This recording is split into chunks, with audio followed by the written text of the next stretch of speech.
Om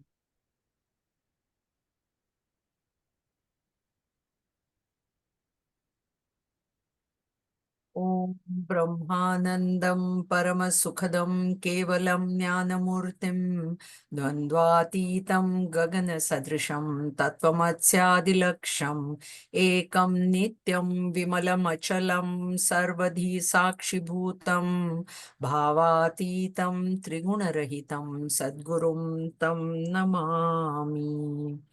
Om Sahanavavatu Sahanau Bhunaktu Sahaviryam Karavavahai Tejasvinavadhitamastu ma vidvishavahai. Om Shanti Shanti Shanti. Harihi Om Shri Gurubhyo Namaha. Harihi Om. Om Samasta Jana Kalyani Niratam Karunamayam Namami Chinmayam Devam Sadgurum Brahma Vidvaram Sadgurum Brahma Vidvaram. Hello, everybody. So last time we had started from verse 19, where Bhagwan says, I am myself, the tapa here is heat. So the natural source of heat that we have is the sun. So I am the heat behind the sun. I am because of which the sun can give heat. That is also a meaning. Aham Varsham, so rain. I am myself, because he is the heat, and that heat is evaporating the waters of the ocean and then going up and condensing and coming down as rain. And then withholding that rain and giving the rain also is in my hand. Everything, I am the overall controller. That is the meaning. Amritam, immortality is also me and death is also me, meaning I'm beyond immortality and death. And then Sat and Asat, I'm beyond Sat and Asat. I am the one that is illumining Sat as well as Asat. And because if we say that Bhagwan is if we say he's Sat, then is he the opposite of Asat? And he is not pure consciousness is not one of the pairs of opposites. It's not like two sides of the same coin. He's not that. He's beyond the coin, like I told you. So this is what he's saying. And then he goes on to elaborate on that verse in, chapter 2, where Bhagwan had told Arjun to become Nistray Gunyo Bhavarjuna, go beyond the gunas, because Traividya Mam Soma Paputa Papa. So this Traividya, this Vedas, the Karmakanda portion of the Vedas, and this Traividya refers to the three gunas, Sattva, Rajas, and Tamas, because no action can happen without the interaction of the gunas. There are these people who are desirous of heavens or anything in this material world also, and because of their desires, they do a lot of karmas, actions, because desire comes first, then action comes. And here he's specifically talking of the heavens, but it also includes all the happiness that I think in this material world. Swarg is after death, but in this material world also, if I want a child, or if I want a, spouse or rain or wealth or whatever, they go on doing these rituals, which are given in the Karmakanda portion of the Vedas. And yes, when they do the rituals correctly, then they do get the result. So the result, if somebody is asking for heavens, he will get the heavens. Because, the karma is also come from the Vedas. So when it is followed correctly, then he will get the heavens. But then what happens? After, he will enjoy for some time or for a long time, but he has to come back. That is what he says. Surendra Loka is this heavens. And then he enjoys the pleasures. Of course, when he goes to the heavens, the heaven is a place of joy alone. There is no sorrow in there. Apparently, you get a body which doesn't get diseased. See, we have a mortal body which can be in health and which can be unhealthy also. That is the human body. But in heaven, you get a body which never gets diseased. And if you go to hell, then they say you get a body which will bear the torture that is in hell. And one of the things that I've heard, Garud Puran talks about hell. they say that they throw you in boiling water, and just as about you to faint, they pull you out. So you shouldn't faint, because if you faint, then you won't experience the boiling oil. Anyway, that's not the point. Even if you go to hell, then when your papa karma finishes, you'll come back. That also is there. So here he says that when they go to the heavens, they do enjoy. Like even in this material world, whatever result I get, I will enjoy. And after a while, then that result is not enough for me. I want something more. So this is what he says. And then they kshine punya martya loke vishanti. When their punya expires, kshine, it weakens, means it's less and less and less and goes down to zero, then they come back. They have to come back. Gata gatam kama kama labhante. So what these desirer of desires, this desire, what is it doing to them? It is giving them gata and agata, means coming and going, coming and going. So they go, come back, go, come back, go, come back. And that is not the final abode.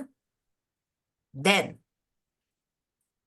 the 22, but there are other people who are ananyascha chintayanto mam. So they are constantly thinking about me and me alone. The people in the previous two verses, they are thinking about the heavens, or they are thinking about the material gain in this world. Okay, what are they thinking of? They're thinking of that. So that result is there, the desire is there for the result. So then for that desire, they have to work, and they keep on working. Now there are this other set of people, they don't think of that desire for the heavens or this thing, they think of me alone, of Bhagwan alone. And then the people that are surrounding them, they worship them. And then what happens is, such people are constantly joined to me. Because why? Because they're constantly thinking of me. So they're constantly joined. Then for such people, I take care of what they don't have, and I protect what they have. So I told you there are 4 different people. Jnani, for a jnani, he thinks the self, he's thinking of the self within him, which is nothing but the Lord, not the ego. When we think of ourselves, it is our ego. You know, what do I want? How will I be happy? How should all these, that is coming from the ego. This jnani is not thinking of that. He's thinking of the self in him. And for him, worshipping the people means thinking, knowing that the self in them is the self in me. That is the worship. And then he's constantly joined to the self, because he's constantly thinking. Then his abidance I make stronger. See, such a jnani is not going to ask for, oh, tomorrow's meals, my clothes, my house. He's not going to ask for anything like that. So that abidance that he has, I make it deeper and deeper, and I protect, I keep on, because you see that abidance also has to be protected. So kshema for jnani becomes protection of that, whatever abidance that he has got in the self. For a bhakta, he is constantly thinking of his Ishta Devata. He is not thinking of the self, he's thinking of the Ishta Devata. And then Jana Paryupasate means every person that he looks at, he thinks of the Ishta Devata. Once, if I look at somebody and I see my Ishta Devata in there, my favorite deity, I'm never going to hurt that person. I'm never going to disrespect that person. I'm never going to insult that person, right? Because I see only my God in there. So that for a bhakta, this paryupasate, see, upasate means worship. It's impossible. We cannot go on worshipping like the traditional worship of all the people, but this is what it means. So if you're a bhakta, then you should be able to look at all other people as your Ishta Devata. And then they're constantly joined to that Ishta Devata, na? Because everything they do, they say, oh Lord, it is for you, or because of you, I'm your servant, I'm your devotee, whatever relationship that they have had, they have with the Ishta Devata, they do. Then for him, for such a bhakta, if he needs food, whatever he needs, whatever, and I told you the story of Sant Tukaram, that's a perfect story, that, you know, the grains were all, the crop was all eaten by the cows, then now the farmer fired him. So all the grains, Bhagwan took care of, he gave him more, actually gave him more, but Sant Tukaram being the highest, he's a jnani bhakta, he distributed it. That is what it is. For a karma yogi, Ananyashchand is doing every karma as karma yoga, because he's trying to purify his mind, That is what he wants. And so he converts every karma into karma yoga.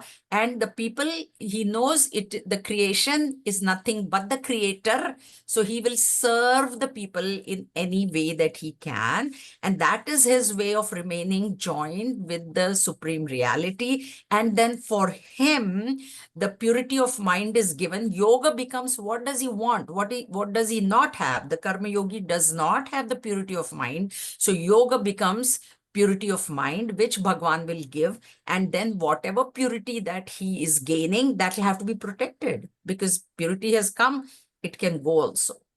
So that needs to be protected. And then for a Hatha yogi, the fourth kind of person, for him, ekagra buddhi is to be attained. That is what his goal is. Chitta vritti nirodha yogaha. So chitta vritti, so the withdrawal of the mind, the single, trying to make the mind single pointed, that trying itself is ananyas chintayantoam, because that ekagra buddhi is, he knows that that single pointed mind is going to lead me into samadhi. So this ananya first, this thing, that becomes ananyas chintayantoam when he's constantly trying. He is, Pariyupasate, he is not troubling anybody because he is alone and he's trying to attain that samadhi. So that itself, he is not doing any harm to anybody. He is practicing, the practice itself becomes his joining, because ekagra buddhi. Then yoga for him, Bhagwan will take him further into dharana, dhyana, samadhi. That is, he doesn't have samadhi. Bhagwan will give him the higher steps and then protect them as well. Okay, for us, we are also there. We have got these little worries and little whatever. So whatever we ask for, we can ask for health, we can ask for wealth. We can, if some have health and wealth, they may not have confidence of mind. You can ask for that as well. Bhagwan, I'm getting scared to do this thing. Please help me. And he will.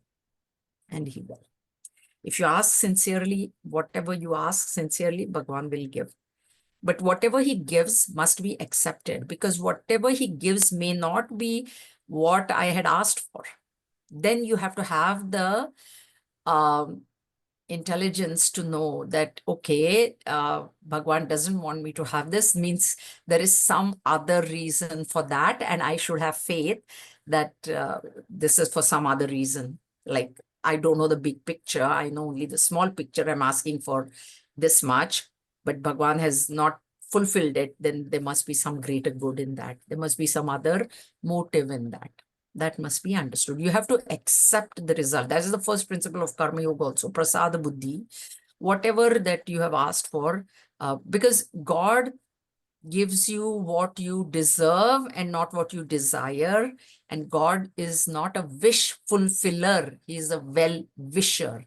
So whatever that has come to us, it's because of his, that is something good is there in that. Now we might think, what is the good? And that we saw in Manache Shloka. Swami Samarth Ramdas says, that means your papa karma is exhausted.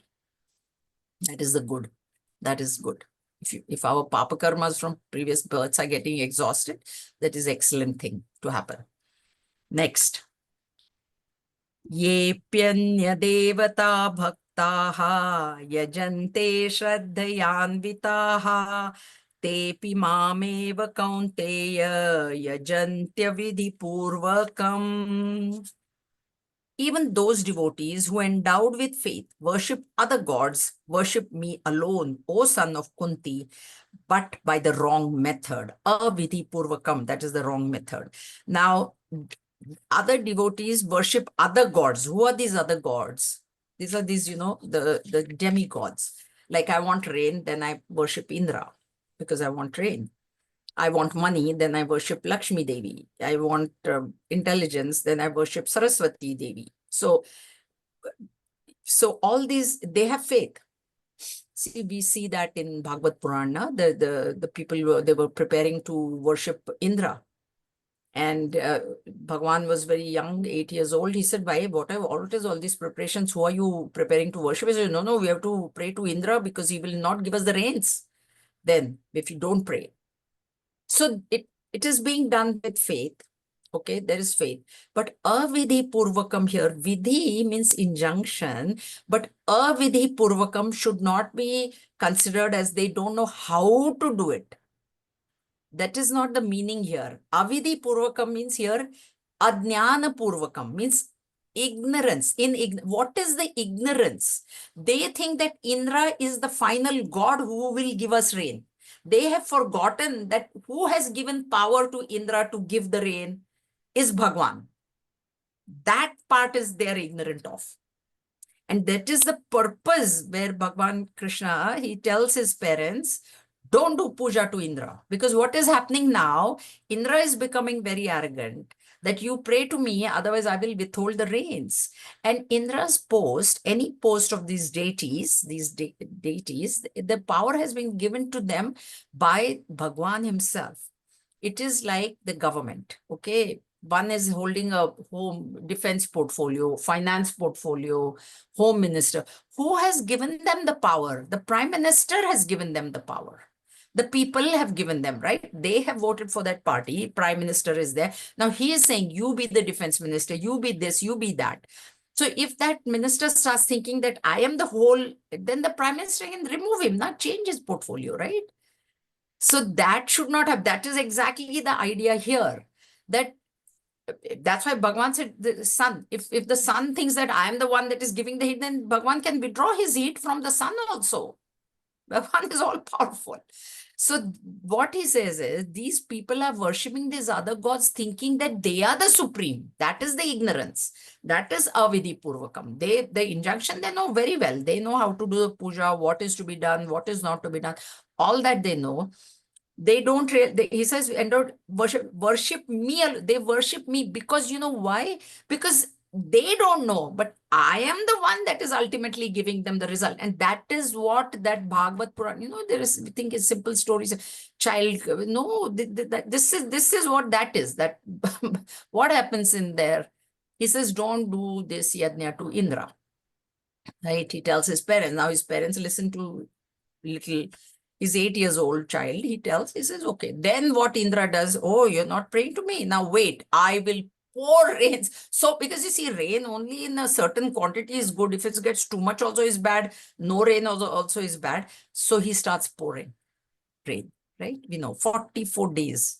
And then what did Bhagwan do? He just lifted the mountain on his little finger.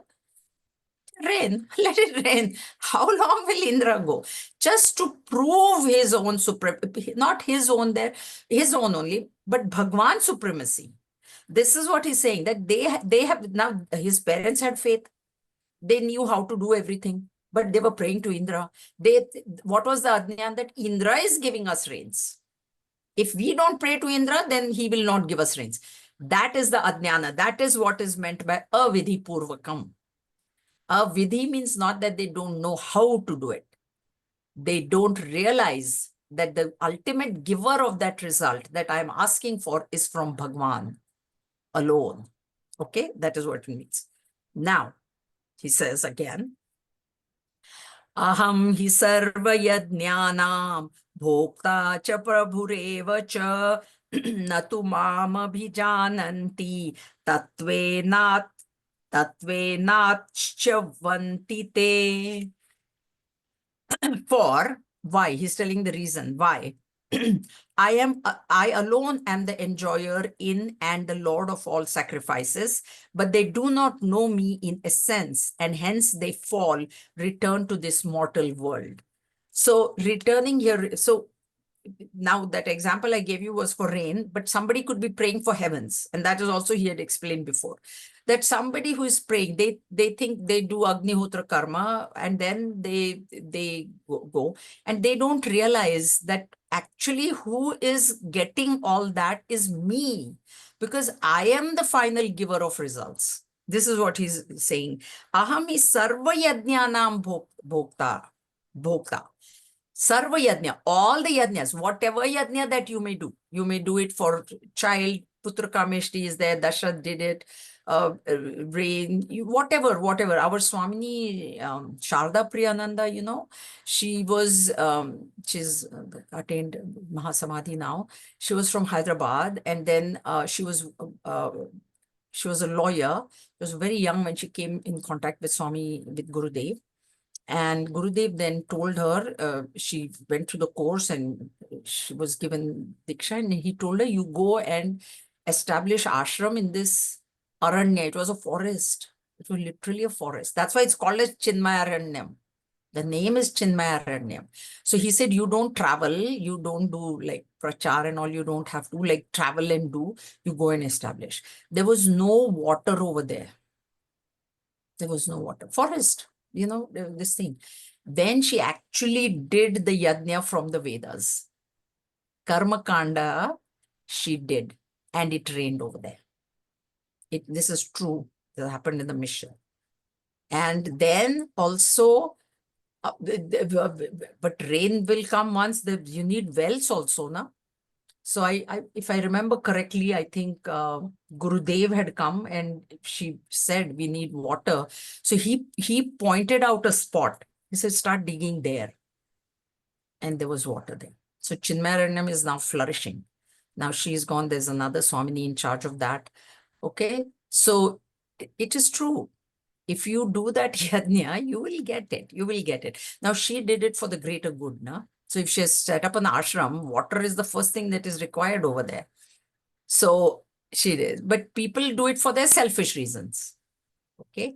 And therefore, even here, Bhagwan says, no matter what yajna you do, I am only the enjoyer of whatever that you offer is coming to me only ultimately. Because see, in the beginning only he has said, I am only father, I am only mother, I am everything. Now there is nobody else other than him. So who will enjoy that? We think that we are offering Indraya Swaha, whatever deity that we are worshipping, we think that the deity is getting. That is the ignorance. And therefore he specifies here, I am the bhokta. I am the enjoyer of whatever that you are offering into that yajna, into that fire. And I am the Prabhu, controller of it too. That people don't know. Natu mam abhijananti. But they don't know. Tu is here, but they don't know. They don't know me in essence. Therefore, they think that Indra is getting it, this deity is getting it, that deity is getting it. They don't know. In Tattva in a sense, they don't know me in a sense. They don't know me as the substratum of this entire thing. That's why already in chapter 4 also he said Brahmarpanam Brahmavi. I am only the ladle. Even in this he said, I am the kratu, I am the doer, I am the ghee, I am the fire, I am the whatever that you offer into that fire, that also I am. Everything I am. That part is not understood by these. They have faith. At least they're praying to God. They're not praying to Satan or anything. So they are praying, they have faith. Okay? But they're ignorant. But they are ignorant. That is what this is. Okay? These are easy verses. Yanti deva vrata devan pitrunyanti pitravrataha bhutani yanti bhuteja yanti madhya jinopi mam. The worshippers of the devas or gods go to the devas. To the pitris or ancestors, go to the ancestor worshippers. To the bhutas or the element, go to the worshippers of the bhutas. But my worshippers come to me.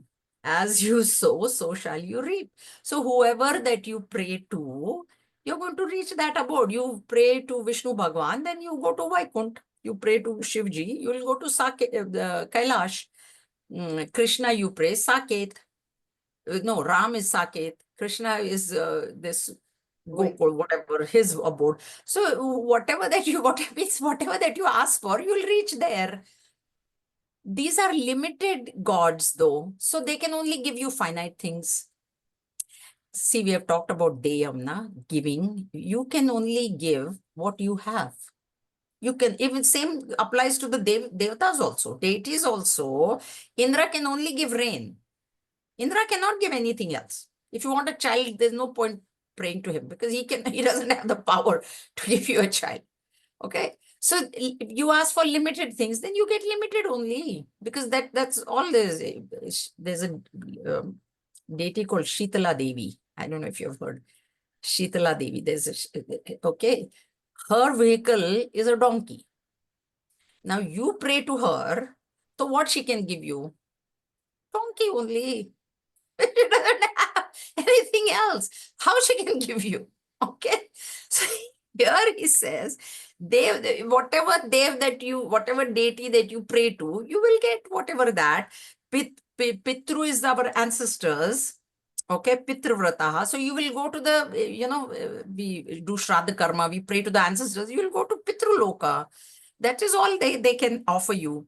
Bhutani is all the elements, you're praying to all the elements, you will get that. Here, what we have to understand this is, means one meaning here is that whatever that you're asking for in this limited world, you will get that.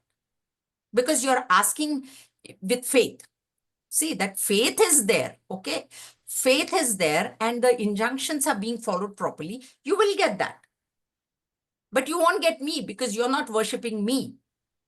Now, the one who understands that the essence of all this material thing that I am wanting and I'm getting is for happiness. Now you want to pray to the source of happiness only, means which is Bhagwan himself. All other things become immaterial. This is the idea. Also, Gurudev, Gurudev says, see, this Dev, who are these Devas, deities? Our sense organs. See, we are constantly trying to please who? I like to see a beautiful color. Why? Because my eyes love that color. So I'm trying to please my eyes. Fragrance. I love fragrance. So I'm trying to please my nose. Eating, tasting, right? I'm trying to please my tongue. Music. I hear music which I like. I'm trying to please. So devas are these sense organs that we are constantly feeding. It's feeding is not just eating food. It is color and form. We are feeding the eyes, smell, we are feeding the nose, touch, we are feeding the skin, sound, we are feeding the ears. So we are offering, those are the oblations that we are offering. That is the yajna that we are doing. So that's why, when we talk yajna, we might think, oh, but I don't do the fire yajna anyways, that ritual. No, but we have to understand that every day we are doing yajna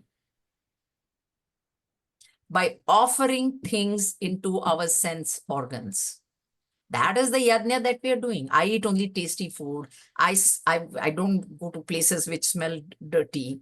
I make sure that do I go and stand in my garbage dump down there? Let me smell all these bad odors. No. So that way, constant yajna is going on. Understand? So this yajna, and then who are we pleasing? Okay, are we pleasing the eyes or are we pleasing the jiva within? Okay, so what I think is, I'm pleasing my ego. That is what I think. I think. But I am ignorant of the fact that this jiva is none other than Brahman. Jiva Brahma Aikya is there. That part I don't know.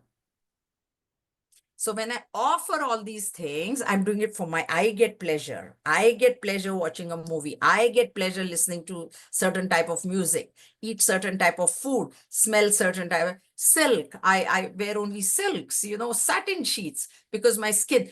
And I think I'm pleasing myself, but what I don't know is who is enjoying Brahman only. He says, I am no other than Jiva.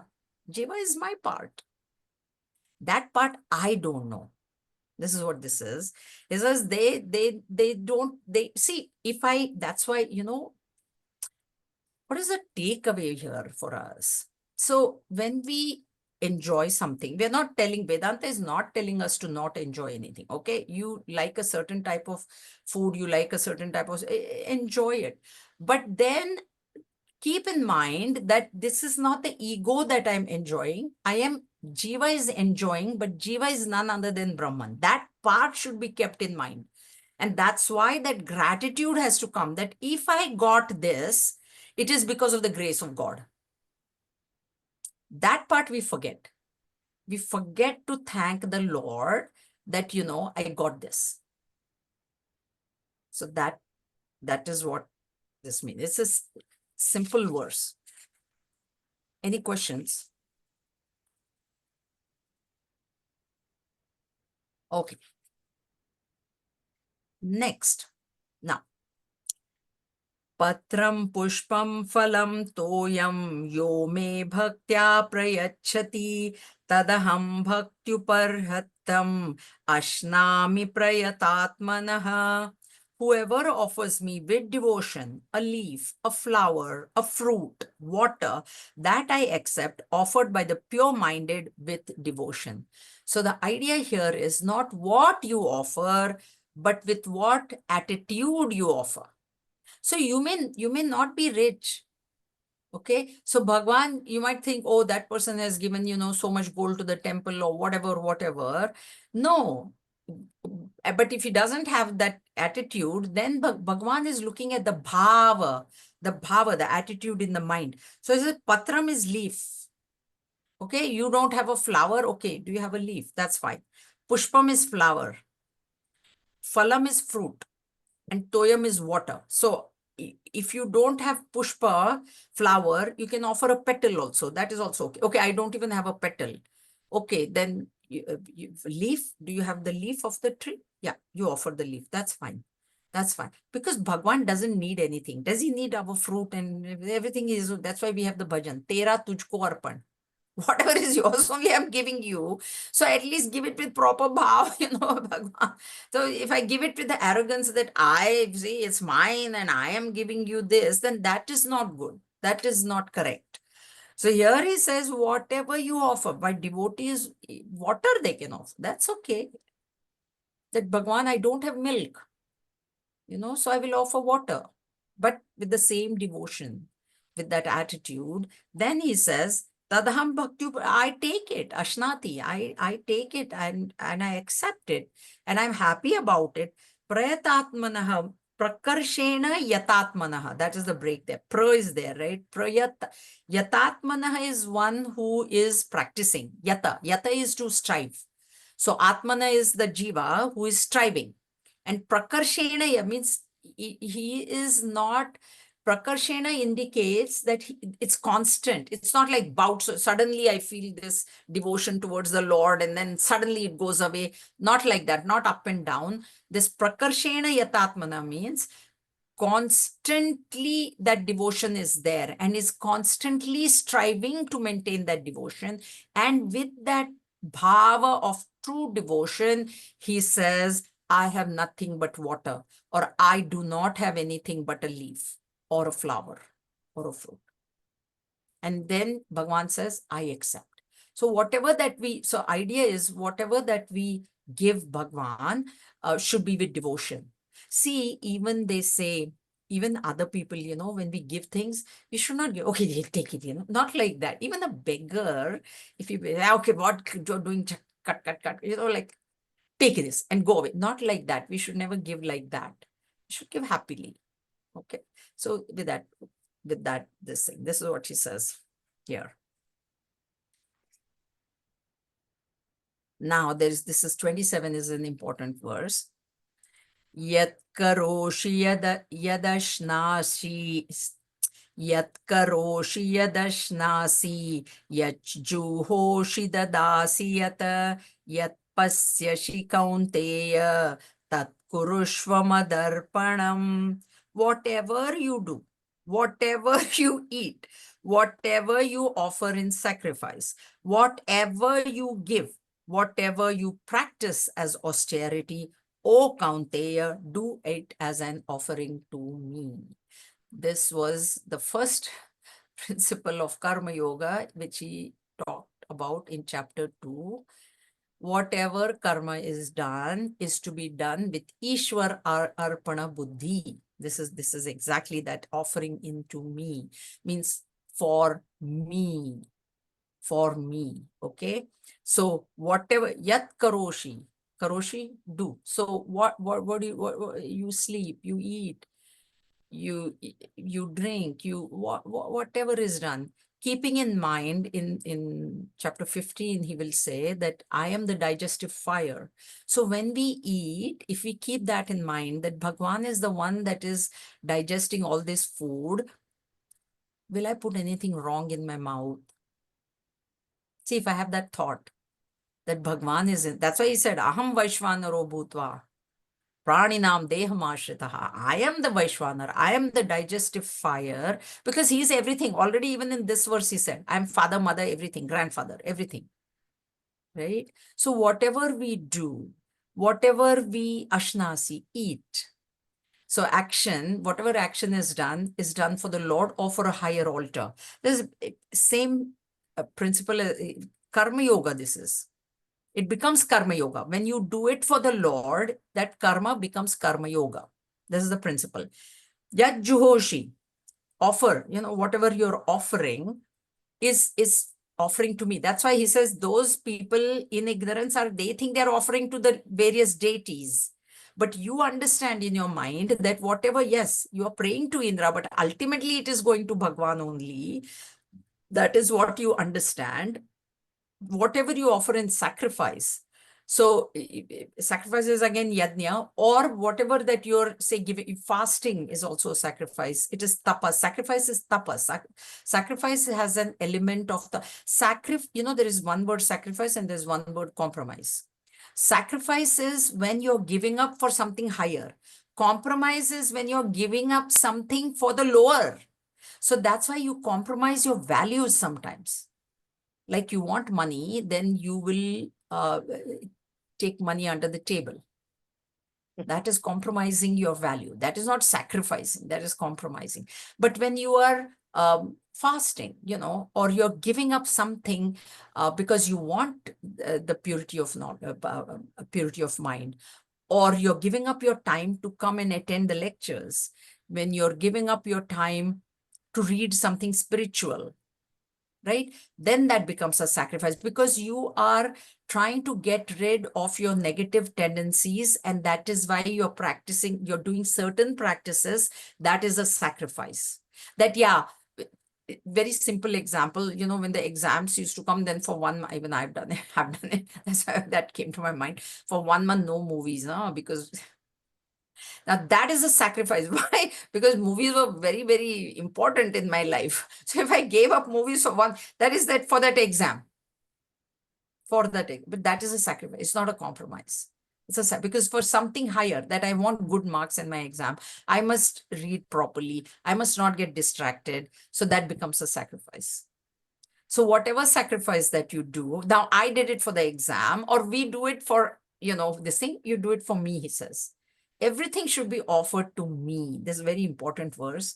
Kaunteya, O son of Kunti. Kunta is sharp intellect. One meaning of Kunta is sharp intellect. So Kunti means you are of sharp intellect. This is what he's telling him by using the word Kaunteya, son of Kunti.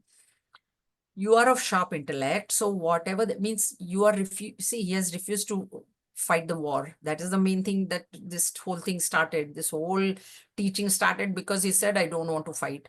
So he says, whatever so you fight for me. You fight offering it to me. And then that is not going to bind you. What is the idea of offering things to him? We have seen this, see, even my negative tendencies. Now, this is what we're talking about in Bhaja Govindam also. Kama, Krodha, Lobha, Moha, Mada, Matsara, these 6 negative tendencies, when we offer it to the Lord, what does it mean, offer it to the Lord? Okay, because they're telling us, give up this desire. Manache Shlok also we are saying, give up desire, give up anger, give up greed. So how do I give it up? One of the methods of giving it up is directing that emotion towards the Lord.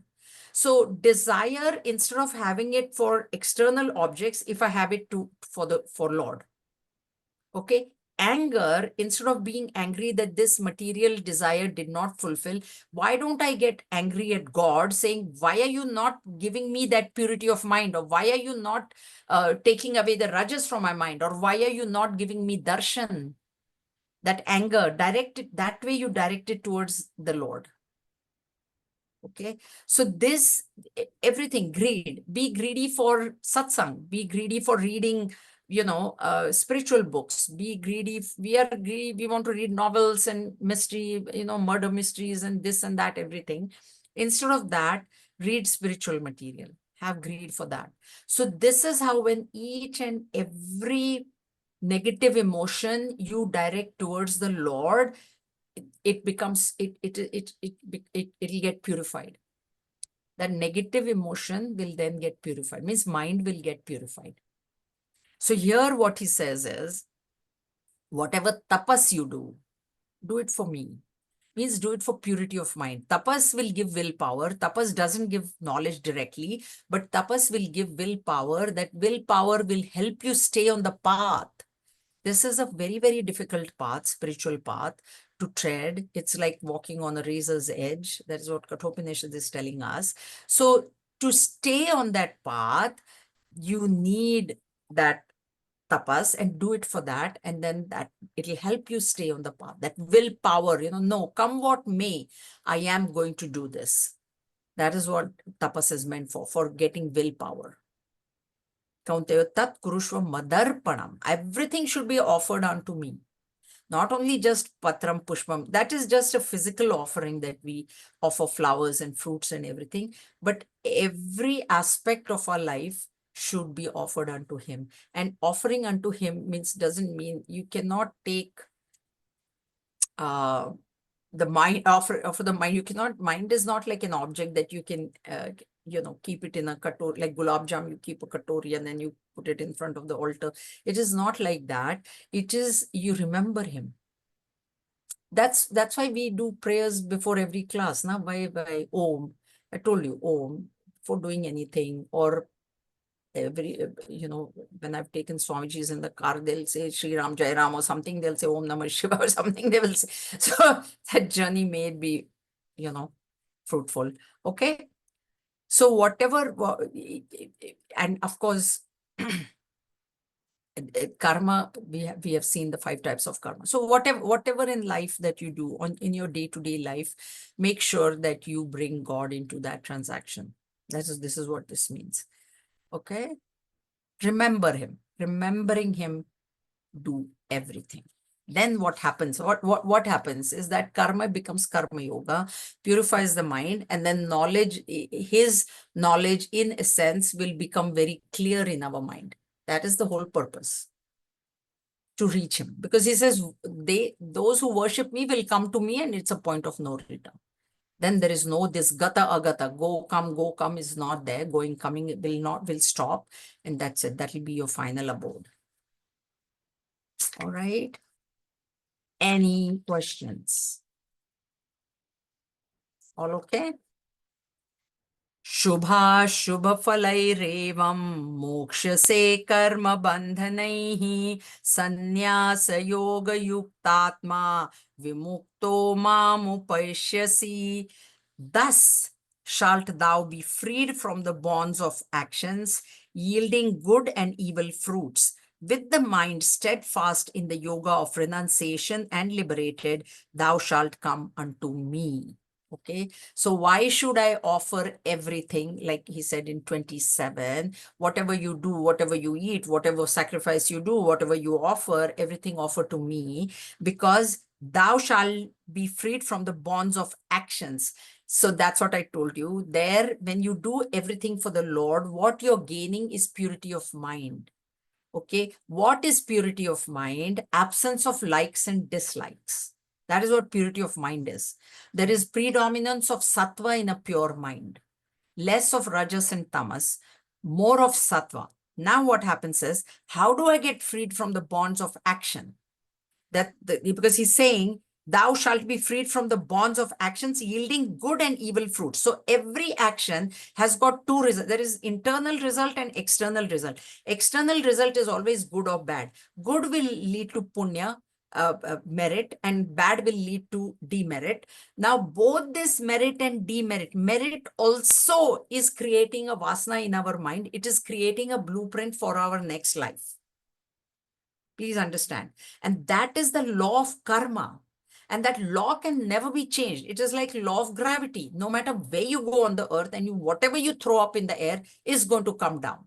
Because that is the law. Law can never be changed. A law can never be changed. And law of karma is that when you do karma with doership and enjoyership, which means doership means because I like it, I do it. Because I dislike it, I don't do it.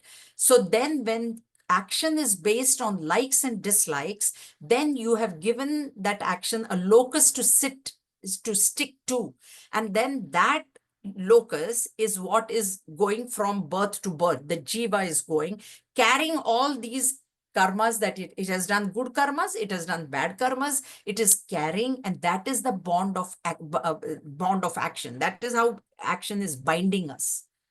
So when I do everything for the Lord, idea is, how do I get freed from this bondage? Is because I'm doing everything, whatever I do, Lord, it is for you. It is so whatever papa I get goes to the Lord. Whatever punya I get, good I get, that is for the Lord, because I'm doing it for the Lord. It's like a servant, a master tells a servant, you go to shop A and buy this B thing and this. Now this servant knows that if I go to some other shop, it is cheaper, that same thing. So if he wants to buy the same thing, he might, but he said, what is it? It's my master has told me, what does it matter if the price is high or whatever? So he goes to that same shop because that master has told him. Now what happens is that loss that has happened, who will it go to? It'll go to the master. Now his own money is not, he's the master. It's master's money. Master told me to go to this shop and buy this thing. And I know that this thing is more expensive than the other shop. So when it comes to my own money, I'll go to the other shop. But here master has told me, so who cares? Let go to the master. So that is exactly what happens. When I do everything for God and God or a higher altar, here he's saying straight off, go do it for me. Then whatever that merit is coming, whatever that demerit is coming is going to him. And he can handle it. He can handle it. Don't worry. Don't worry. What will happen to him? No, no, nothing will happen to him. He will handle it. So that's why he's saying freed from the bonds of actions yielding good and evil, because every action will yield either a good result or a bad result. There are only two, this thing. Okay. If I get engaged in that, if I say I am doing it and then I become very happy with the good result, and or I get depressed with the bad result, then I have taken ownership of the result. If I remain equanimous in the result, that is what prasada buddhi is. What is prasada buddhi? Prasad is what? I go to the temple, whatever is given to me as prasad, I accept. I don't say I don't like this because it is prasad. So whatever that result comes, if I treat it as prasad, this has come from Bhagwan, he is the one. So it's okay. It's okay. Then that is not binding me. That is how I'm getting freed from the bondage of action.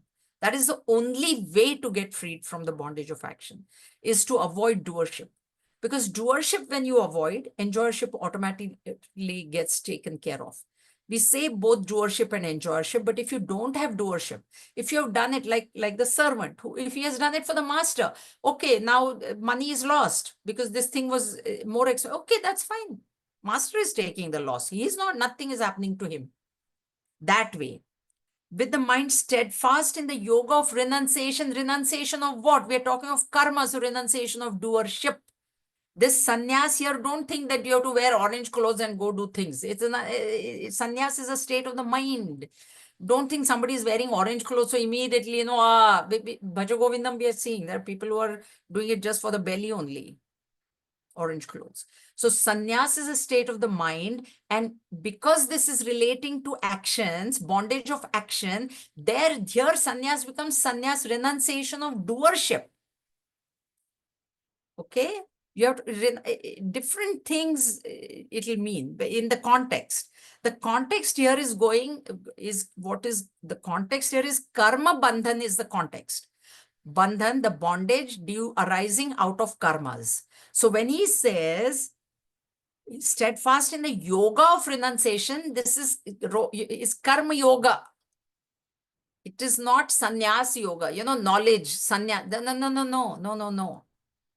Karma yoga means giving up of doership, accepting the result as a prasada, being equanimous in the action, being equanimous when the result comes. All those principles, renunciate and liberated, thou shalt, because liberated means what? You will get so much purity of mind.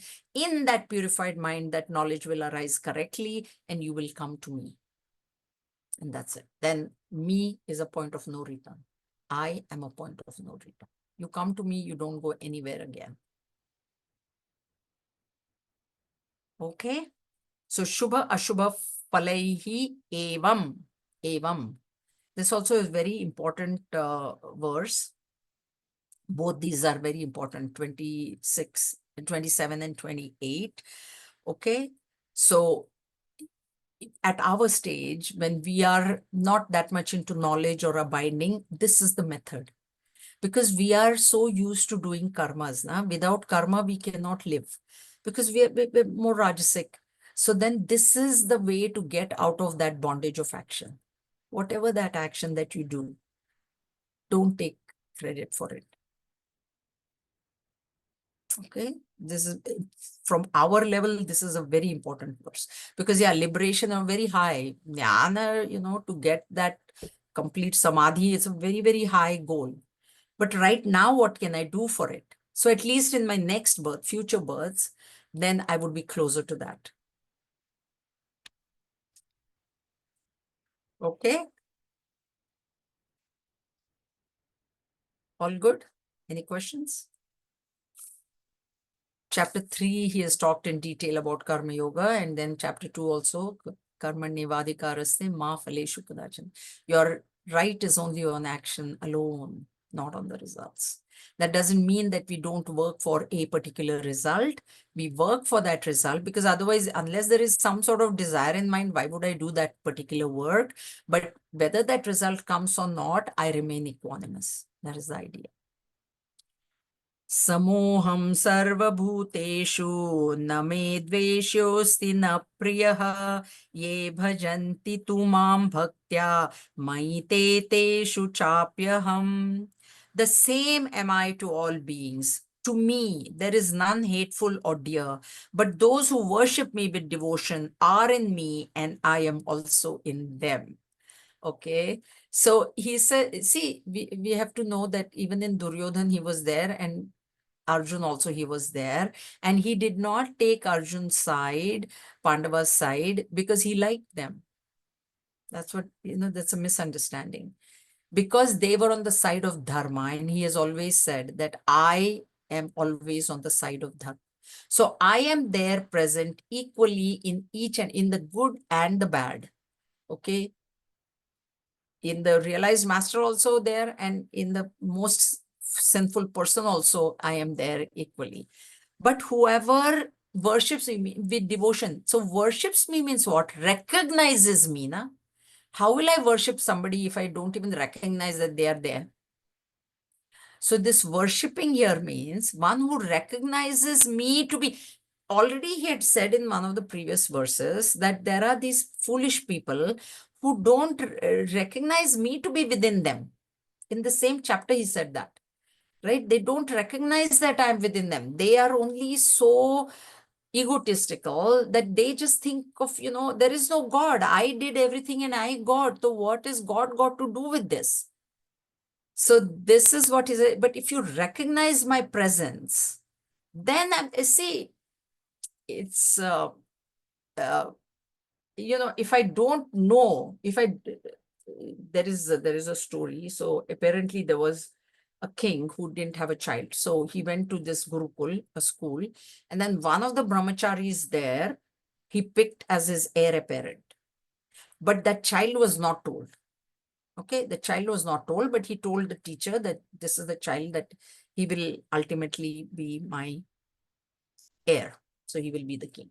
Anyway, the child studied, he didn't know, he studied ordinary. And then when he graduated, then the teacher told him that you go and you will be working in the king's palace. You got a job there.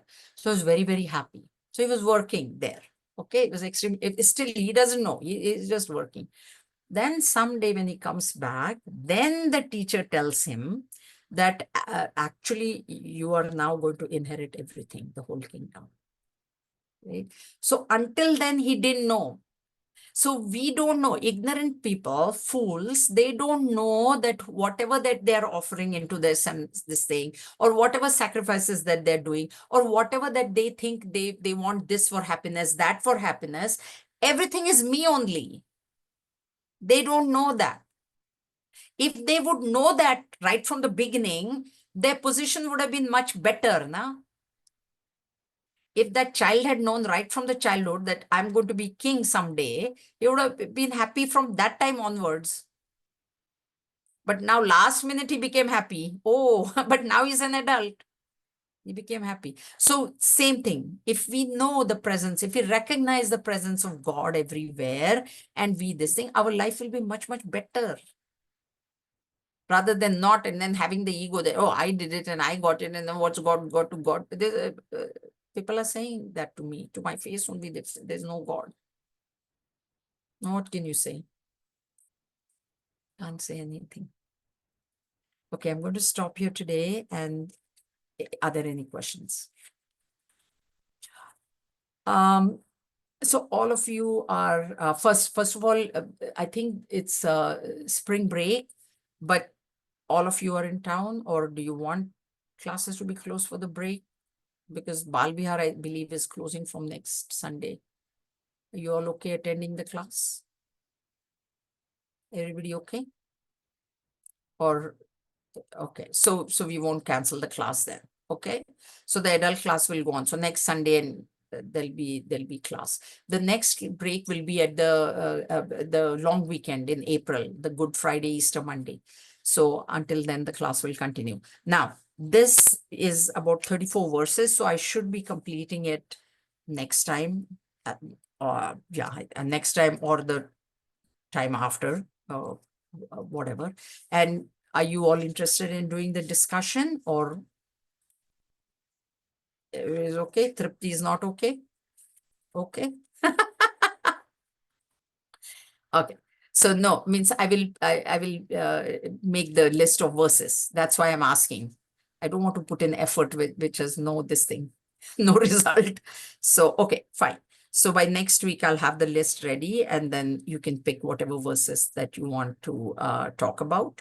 And there'll be classes. And what else? Oh, Swami, I've already told you, Swami Shantananji is coming July 7th. Now, what is happening is, it's going to be a little bit of a different format.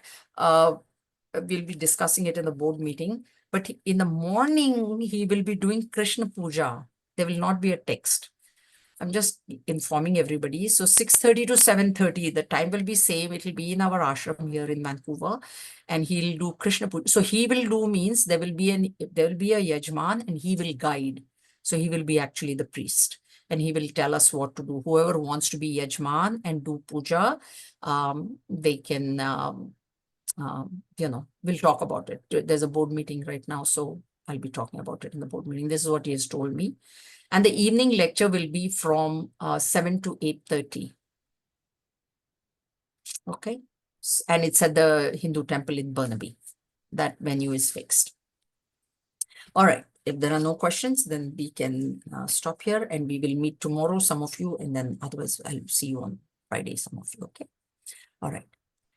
ओम स्वस्ति प्रजाभ्यः परिपालयन्तां न्यायेन मार्गेण महिं महिषाः गोब्राह्मणेभ्यः शुभमस्तु नित्यं लोकाः समस्ताः सुखिनो भवन्तु काले वर्षतु पर्जन्यः पृथिवी सस्यशालिनी देशोऽयं क्षोभरहितः ब्राह्मणाः सन्तु निर्भयाः ओम सर्वेषां स्वस्ति भवतु सर्वेषां शान्तिर्भवतु सर्वेषां पूर्णं भवतु सर्वेषां मङ्गलं भवतु सर्वे भवन्तु सुखिनः सर्वे सन्तु निरामयाः सर्वे भद्राणि पश्यन्तु मा कश्चित् दुःखभाग् भवेत् ओम असतो मा सद्गमय तमसो मा ज्योतिर्गमय मृत्योर्मा अमृतं गमय ओम पूर्णमदः पूर्णमिदं पूर्णात् पूर्णमुदच्यते पूर्णस्य पूर्णमादाय पूर्णमेवावशिष्यते ओम शान्ति शान्ति शान्तिः हरिः ओम श्री गुरुभ्यो नमः हरिः ओम. Okay, Hari Om, everybody. Have a good week.